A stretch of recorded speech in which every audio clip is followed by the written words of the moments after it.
மூன்று ஞானிகள் ஓரிடத்தில் ஒன்றாக அமர்ந்திருந்தார்கள். ஒரு ஞானி கண்மூடி அமர்ந்திருப்பார், பேச மாட்டார். இரண்டாவது ஞானி கண் திறந்து அமைதியாக அமர்ந்திருப்பார், ஏதாவது கேட்டால் பதில் சொல்வார். மூன்றாம் அவரோ சிரித்தபடி இருப்பார், மிக இயல்பாக இருப்பார். தாம் சொல்வதே சரி என்று எவரிடமும் வாதிட மாட்டார். ஆனால் முகத்தில் மாறாத சிரிப்பு. ஒரு நாள் அவர்களுக்கு முன்னால் ஒரு தேவதை தோன்றியது. அதன் கையில் அழகான கிண்ணம். கிண்ணம் நிறைய பழசாறு. முதல் ஞானி கண்மூடி அமர்ந்திருந்தால் தேவதை ஒருத்தி வந்திருக்கிறார் என்பதை தன் ஞானத்தால் அறிந்து கொண்டார். இரண்டாவது ஞானி தேவதையை பார்த்தார், அதன் கையில் இருந்த கிண்ணத்தையும் பார்த்தார். ஆனால் எதுவும் கேட்கவில்லை. சிரித்தபடியே அமர்ந்திருந்த மூன்றாவது ஞானியோ தேவதையை பார்த்து கேட்டார், தேவதையே, கையில் என்ன கிண்ணம்? அதில் என்ன இருக்கிறது? தேவதை கூறியது, ஐயா ஞானிகளே, இந்த கிண்ணம் நிறைய வாழ்க்கை என்ற பழசாறு நிரம்ப இருக்கிறது, சுவைத்து பாருங்கள் என்றது.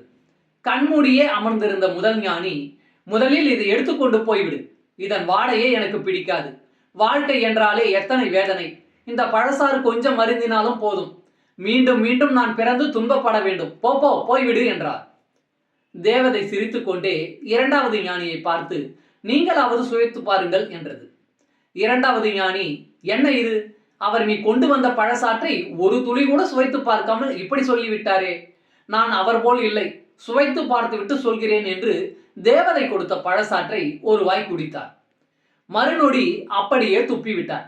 அப்பப்பப்பா, என்ன கசப்பு, என்ன கசப்பு, இதை எப்படி சுவைத்து குடிக்க சொல்கிறாய்? அவர் சொன்னது சரிதான் போல இருக்கிறது, வாழ்க்கை என்றாலே முடிவில் கசப்புதான் போலும் என்றார். இப்பொழுது தேவதை மூன்றாவது ஞானியை பார்த்தது. அவர் சிரித்தபடியே அமர்ந்திருந்தார். அவரிடம் கிண்ணத்தை நீட்டியது. ஞானி கிண்ணத்தை எடுத்தார், பழசாற்றை மடமடவென்று குடித்துவிட்டு கிண்ணத்தை வைத்தார். அப்புறம் பரவசமும் மகிழ்ச்சியும் ஆனந்தமாக வாய்விட்டு சிரித்தார். மற்ற இரண்டு ஞானிகளுக்கும் வியப்பு. என்ன இது, எந்த கருத்தையும் சொல்லாமல் நீங்கள் சிரித்துக் கொண்டே இருக்கிறீர்களே என்றார்கள். அதற்கு மூன்றாவது ஞானி சொன்னார், கருத்து சொல்ல இதில் என்ன இருக்கிறது?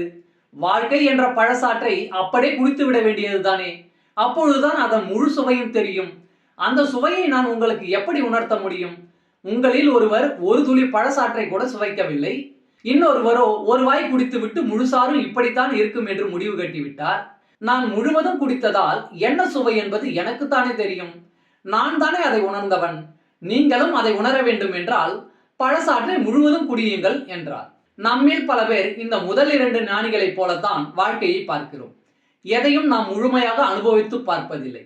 வாழ்க்கையை முழுமையாக அப்படியே ஏற்றுக்கொண்டு வாழ்கிற பொழுதுதான் அதன் சுவையை நாம் அறிய முடியும்.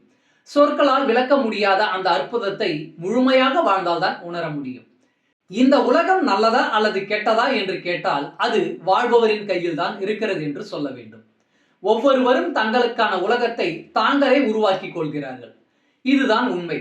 ஒவ்வொருவரும் அவரவருக்கான உலகத்தையும் வாழ்க்கையும் அவரவர்களாகவே உருவாக்கி கொள்ள முடியும். நன்றி. வாழ்க வளமுடன்.